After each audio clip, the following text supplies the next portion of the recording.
Can we read verse 6 and 7 of Luke chapter 2? And while they were there, the time came for her baby to be born. She gave birth to her firstborn son. She wrapped him snugly in strips of cloth and laid him in a manger, because there was no lodging available for them. As you hear these scriptures, the first thing that strikes you is how brief and how simple the words are that describes the birth of Jesus Christ. Luke does not go into an elaborate passage where he uses several verses to build up the birth of Christ. In just two simple verses, he just, as a matter of fact speaking, says Jesus was born in a manger. And it's almost like, it's almost too simple, the way he describes the birth of Jesus Christ.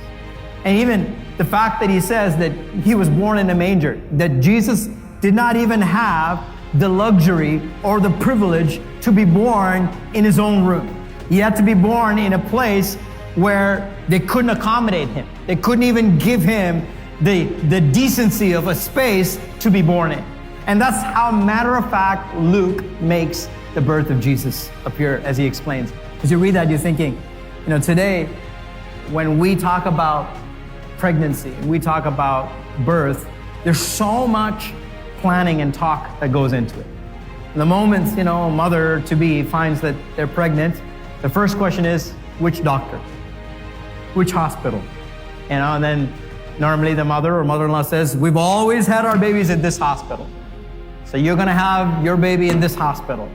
And then there's, an argument, no, my mom says, your mom says, and then finally, I don't know who wins, but somehow there's a lot of discussion on where the baby will be birthed or who the doctor will be. Some people say, oh, your mom was born in that hospital, so you got to go back to that hospital. So they have to go back to their village and give birth. And there's so much planning and preparation that is done for the birth of our children today. It's a very important thing that we do.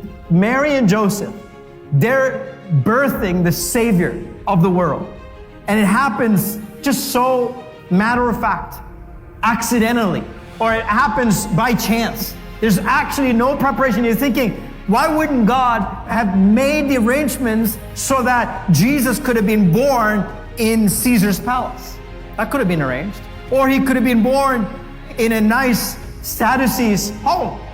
He could have been a religious teacher and he could have had Jesus be born in his home. Or it could have been a wealthy businessman or a tradesman who happened to have his home available and Jesus could have been born there. There's so many other places that Jesus could have been, in our definition, should have been born. And yet we read this passage and Jesus was literally kind of like given the last option, born in a manger, wrapped with a swaddling cloth, laid to rest there. I'm thinking, why did God just allow Jesus, his son, to be born in such a non-descriptive location, in such a lack of funfair, lack of celebration place? And I think the answer is God was making it loud and clear to everyone who heard about the birth of Christ that Jesus was not just for the rich. It was not just for the political. It was not just for the religious. He was for the poor. He was for everyone, the non-religious, the non-political, the non-influential. He was both for the educated and the uneducated. He was a savior to all. Jesus was made available and accessible to every person so that everyone could have access to the Savior of the world. He would not be someone who would be set aside in the protection of the Roman guards so no one could see him. He would not be put aside in a priestly home where they would boast about their own heritage of how they were so righteous. That's why God chose to bring about the Messiah in their home. No, God chose the most nondescriptive couple. No one even cared about Joseph or Mary. No one knew about him. God picked that kind of couple and says, I'm going to use you to birth the Messiah and I'm going to make my son available to everyone. Isn't that incredible?